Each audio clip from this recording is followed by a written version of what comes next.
Thank you. Nizamabad మీకు అందరికీ నమస్కారం. కొంచెం ఏవి షాకింగ్గా ఉండింది, నా పాత వీడియోలన్నీ కూడా వేశారు. నేను చిన్నపిల్లగా రాజేంద్ర ప్రసాద్ గారితో ఒక సినిమా యాక్ట్ చేశాను, రాంబంటూ అని. చిన్నపిల్లగా యాక్ట్ చేశాను. సో ఆ వీడియో కూడా చూస్తున్నప్పుడు చాలా సర్ప్రైజింగ్గా ఉండింది. సో చాలా సంతోషం మా సంక్రాంతికి వస్తున్నాం సినిమాలో భాగ్యం అనే క్యారెక్టర్ చేసినందుకు. అండ్ డెఫినెట్గా మీకు అందరికీ నచ్చుతుంది. ఈ సినిమాలో నాకు ఆపర్చునిటీ ఇచ్చిన అనిల్ రావిపూడి గారికి అండ్ మై ప్రొడ్యూసర్ దిల్రాజు గారికి, శిరీష్ గారికి అండ్ వెంకటేష్ గారికి అండ్ మీనాక్షి గారికి అండ్ నా all my entire cost crew. I think definitely ఈ సినిమా వచ్చే ఒక మంచి ఫ్యామిలీ ఎంటర్టైనర్గా ఉంటుంది. సో మీరు అందరూ ఎంజాయ్ చేస్తారు. ఈ క్రౌడ్లో ఎవరన్నా భాగ్యం ఉన్నారా?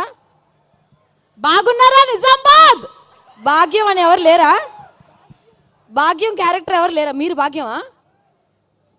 ఎవరు లేరా భాగ్యం పేరుతో? మీ పేరు భాగ్యమా అమ్మా?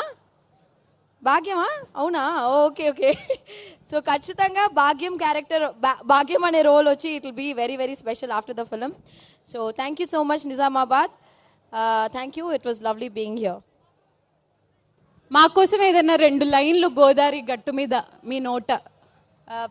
మీరందరు నాతో పాటు పాడతారా? పాడతారు. పాడతారంటే పాడతా. ఓకే, మ్యూజిక్ వేస్తే దాంతో పాటు సింగ్ చేసి అలా తనిగా పాడాలా? 3, 2, 1 go.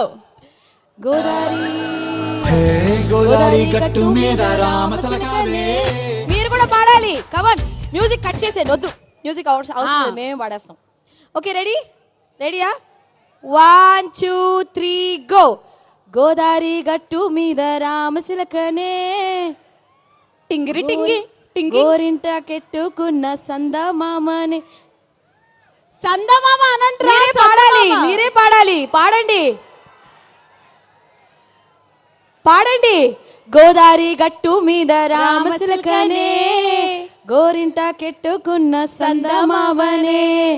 Okay, thank you so much. పాడమంటే పాడరు కానీ ఐ లవ్ యూ ఐశ్వర్య చెప్పమంటే చెప్పేస్తారు. ఐ లవ్ యూ ఐశ్వర్య చెప్పండి. Thank you so much. Thank you so much Aishwarya గారు. Wishing to see you in many more blockbusters. Thank you. గట్టిగా చెప్పట్లు మన ఐశ్వర్య గారికి.